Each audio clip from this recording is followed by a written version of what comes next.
Bonjour à tous et soyez les bienvenus dans ce nouvel épisode de podcast Mode d'emploi.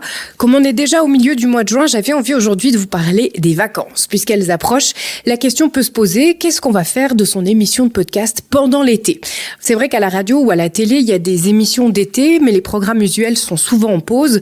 Donc est-ce qu'il faut mettre en pause aussi son podcast pendant l'été ou pas ? C'est la question à laquelle on va essayer de trouver une réponse aujourd'hui. Je vous donne déjà un petit spoiler alerte. Il y en a plusieurs. Le but, en fait, c'est d'éviter de perdre son audience, évidemment. Donc, il faut quand même réfléchir à une stratégie estivale. Et dans cet épisode, on va voir ce que vous pouvez concrètement mettre en place, que faire de votre podcast pendant les vacances sans culpabiliser, sans perdre votre audience et même peut-être en la renforçant. Malice. Podcast. Mode d'emploi. Que vous soyez entrepreneur, passionné par ce que vous faites ou indépendante/indépendant ou même simplement curieux du monde du podcasting, vous êtes au bon endroit. Dans Podcast Mode d'emploi, je vous dévoile tous les secrets du podcast, comment l'utiliser pour booster votre entreprise, capter l'attention de votre audience ou tout simplement faire passer votre message de manière authentique et impactante. Vous n'imaginez pas tout ce que l'on peut faire avec un peu de malice. Je vous propose donc plusieurs options possibles pour l'été. Je vais vous les énumérer maintenant et puis on va en revenir plus en détail ensuite.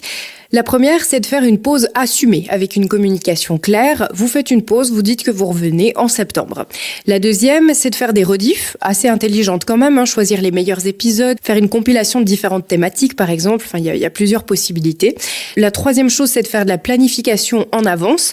Donc vous allez enregistrer vos épisodes à l'avance et les planifier dans le temps. Et la dernière que je vous propose, c'est de faire un contenu spécial été un petit peu plus allégé. Il y a quelques peurs assez fréquentes sur ce sujet-là, de se dire si je coupe, je vais tout perdre, l'algorithme va me punir, les gens vont m'oublier, je dois absolument poster sinon je suis foutu. Alors bon, c'est pas tout à fait vrai. Je peux vous donner un exemple personnel. J'ai un autre podcast qui s'appelle Autour d'un pancake, un podcast d'interview où je reçois différentes personnalités qui me parlent souvent de leur métier, qui est soit un petit peu particulier, soit assez intéressant à découvrir. Et pour des raisons de planning, j'ai pas toujours pu poster chaque semaine comme je l'avais prévu au départ. Ensuite de ça, j'ai lancé Malice aussi, ce qui a mobilisé énormément de mon temps. Donc j'ai pas réussi à tenir le rythme. Je m'en suis voulu, j'ai culpabilisé de me dire que des fois il se passait un mois sans qu'il y ait un épisode. Donc aujourd'hui, j'ai pris la décision de diminuer un petit peu la fréquence, c'est-à-dire qu'il y a un épisode chaque 2 semaines plutôt que toutes les semaines. Et vous savez quoi ? Les auditeurs, ils sont quand même toujours là. Ils sont abonnés, donc ils reçoivent une notif quand il y a un nouvel épisode. Et puis finalement, si le sujet les intéresse, peu importe si le dernier épisode était il y a 2 semaines ou 1 semaine, ils sont quand même là.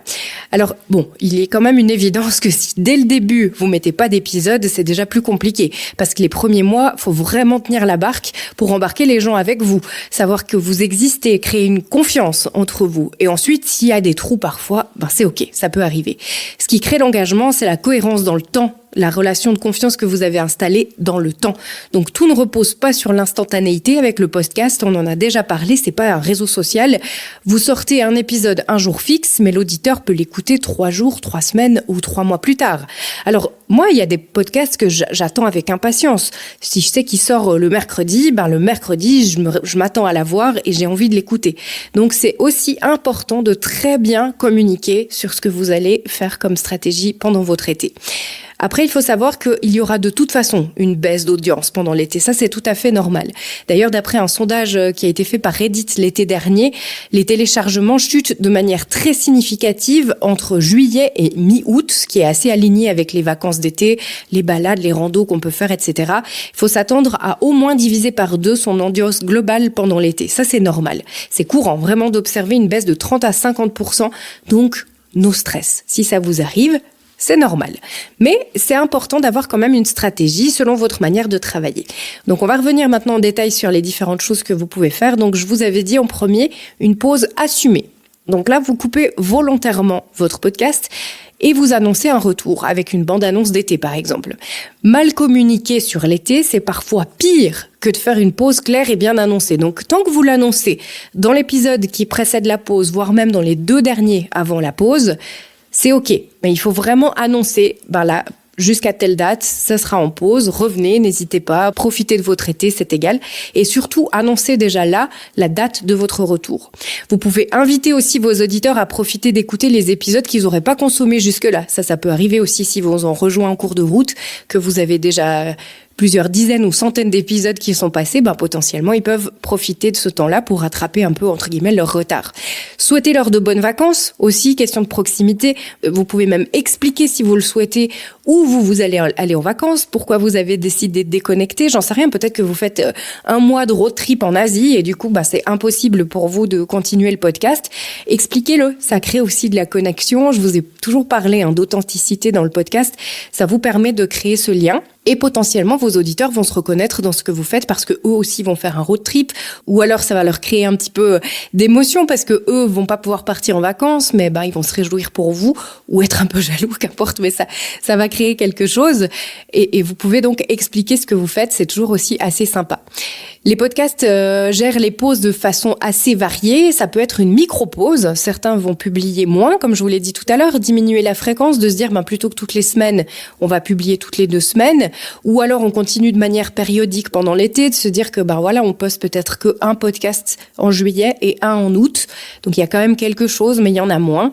Si on fait une grande pause de 1 à 3 mois, souvent de juin à août, plusieurs témoignent quand même qu'un break d'1 mois, c'est assez bien supporté, mais plus long, 2-3 mois, là, ça devient un petit peu plus risqué, en fait, parce que si c'est mal géré, 2-3 mois, c'est long, hein. Si vous attendez jusqu'à début septembre pour revenir depuis juin, ça nécessite une communication et un contenu qui est vraiment alterné pour garder l'engagement de vos auditeurs. 2-3 mois, c'est vraiment très, très long. L'idéal, ce serait de dire maximum 1 mois. C'est fréquemment la pause qui est faite et généralement assez bien supportée puisque ça colle souvent avec la pause des gens qui vous écoutent. Si vous avez besoin d'un break pour recharger ou expérimenter un nouveau format, c'est aussi un peu le moment idéal. Vous pouvez faire un format plus court. Ça, c'est une possibilité aussi. Mais basez-vous sur une bonne stratégie quand même. Vous publiez un mini-épisode ou un best-of, vous annoncez votre reprise début septembre et puis vous planifiez quelques teasers tout au long de l'été avec des trucs très courts. Votre audience sera donc là au retour avec potentiellement plus d'impact. Même peut-être que ces petits épisodes seront écoutés par de nouveaux auditeurs pendant l'été et ils seront au taquet à la rentrée pour vous écouter. C'était là l'idée de renforcer aussi votre audience avec des petites choses qui vous prendront pas beaucoup de temps. Pendant l'été, on a tous un rythme beaucoup moins intense. Il fait beau, on sort entre amis, il y a des festivals, des activités, on profite du soleil, on lève le pied. On est humain, hein. Moi aussi j'aime bien l'été couper un petit peu et ça permet de prendre aussi du recul. Alors ok, on a un petit peu cette peur de la perte, mais il y a aussi beaucoup de positifs à revenir plus en forme. C'est vrai que souvent, si on tire sur la corde, on s'arrête pas, on y va, on est fatigué. Et si on travaille quand on est épuisé, forcément, on fera du mauvais travail. Donc, c'est mieux de faire une pause que vous annoncez, pour laquelle vous communiquez vraiment clairement, vous vous reposez et vous revenez plus en forme après vos vacances. Et ça, c'est top. L'autre possibilité, c'était le replay. On en a parlé. Donc là, c'est de ressortir les meilleurs moments de votre podcast. Vous faites un best-of. Vous pouvez même faire un montage avec plusieurs moments qui étaient vraiment impactants, des moments qui ont touché, peut-être les moments pour lesquels vous avez eu le plus de retours. Vous sélectionnez des moments, puis vous refaites des épisodes que vous pouvez monter comme ça sous forme de best-of. Ou alors, vous ressortez l'épisode le plus impactant en complet. Si vous voyez que c'est celui qui a été le plus écouté, par exemple, vous pouvez le remettre en avant en disant celui-ci vous a plu, le revoici. Ou alors des sujets qui seraient tendances, qui correspondent peut-être à l'été. Et ça ne vous coûte rien si ce n'est d'aller rechercher vos épisodes et de les replanifier durant l'été. Troisième chose, anticipez et vous pouvez quand même sortir votre épisode comme normal. Il peut vivre sans vous le podcast, mais ça demande un petit peu d'anticipation. En fait, si vous avez par exemple un épisode par semaine, on va compter qu'en moyenne sur la période d'été, c'est 2 mois, vous en avez 8. On prend rarement 8 semaines de vacances d'affilée, à moins que vous soyez vraiment chanceux, et dans ce cas-là, tant mieux pour vous. Mais en général, prévoir 2, 3, voire 4 épisodes en avance, c'est pas non plus hyper compliqué. Et ça, vous pouvez ensuite les planifier dans votre plateforme de diffusion. Et puis, vous pouvez même planifier toute la communication sur les réseaux sociaux qui va autour. Ça demande un peu d'anticipation, ça demande aussi un petit peu de travail supplémentaire avant vos vacances. Donc ça, c'est à vous de voir. Si vous avez l'énergie de le faire, le temps, ça dépend aussi de vos mandats, bien sûr, avec votre clientèle. Mais si vous avez le temps de le préparer, vous pouvez même l'anticiper un petit peu plus, vous dire, je sais pas, là, j'ai les vacances fin juillet, donc dès maintenant, mi-juin, je commence à travailler dessus et je prévois un petit peu des épisodes tampons. C'est toujours bien d'avoir de toute façon, en tout cas, 2 épisodes d'avance. Maintenant, si vous en rajoutez quelques-uns, vous avez de quoi prendre vos 3 semaines de vacances tranquilles, sans vous poser de questions, et tout sera planifié. Donc ça, c'est la 3e possibilité. Et la dernière possibilité que je peux vous proposer, c'est de faire un format spécial été. Vous pouvez faire des épisodes plus courts. Vous pouvez faire une espèce de carte postale audio, même si vous êtes en vacances. Vous embarquez votre micro avec, ou vous pouvez même le faire avec votre téléphone portable et vous expliquer, en fait, pourquoi la qualité est peut-être pas comme d'habitude, mais de dire, voilà, là, je suis sur une plage au Mexique et j'en profite pour vous expliquer à quel point le Mexique, c'est beau, etc. Et vous créez une autre connexion avec votre audience qui colle à la vibe de l'été, et puis vous proposez quand même quelque chose. Ou un journal de bord, si vous faites un road trip, vous pouvez faire un petit peu un point de chaque semaine où vous vous trouvez. Ça, c'est aussi assez fun pour votre auditeur de vous connaître d'une autre manière, de rentrer un petit peu plus dans votre vie.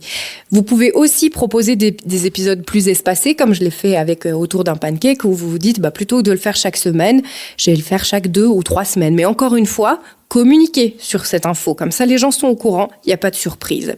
Ou alors, vous pouvez faire un contenu plus léger, plus fun. Vous pouvez parler un petit peu des coulisses de votre entreprise, ou alors faire un bêtisier. Je sais pas, quand vous enregistrez, il y a certainement des choses qui se passent. Par exemple, je vous avoue que j'ai très souvent mon chat qui vient miauler à côté, donc je suis obligée de reprendre ma phrase après lui avoir donné quelques croquettes, parce que sinon il s'arrête pas. Du coup, ce bout-là, je pourrais très bien le reprendre et le mettre dans un bêtisier, et puis vous montrer un petit peu les coulisses du podcast, comment ça se passe.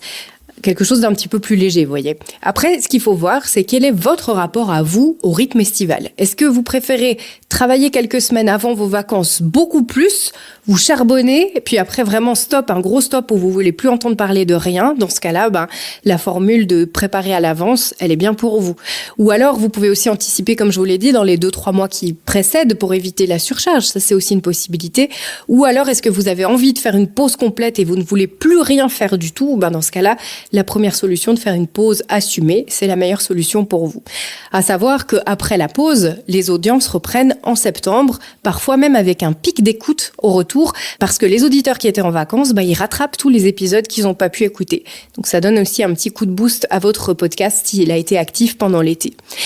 Je serais curieuse de savoir maintenant pour vous comment ça se passe. Qu'est-ce que vous préférez comme formule? Est-ce que vous préférez la formule vraie pause, ou est-ce que vous changez de rythme? Vous profitez de ce moment-là aussi pour écouter tous les podcasts que vous n'avez pas eu le temps d'écouter pendant l'été. Venez me dire sur Instagram ou LinkedIn ce que vous préparez pour votre été à vous au niveau de votre communication. Et si vous avez aimé cet épisode, pensez à le partager avec un ou une podcasteuse qui se demande encore s'il faut lever le pied ou appuyer sur REC. Et aussi, je vous le rappelle, ça m'aide beaucoup si vous appréciez ce format, que vous mettiez des petites étoiles sur mon podcast et que vous vous abonniez, bien sûr. Merci d'avance de prendre quelques secondes de votre temps pour faire tout ça. Où que vous soyez, prenez bien soin de vous. Si c'est déjà la période des vacances pour vous, profitez. J'espère que vous pouvez faire vraiment tout ce qui vous fait rêver. Et moi, je vous dis à tout bientôt. Malice.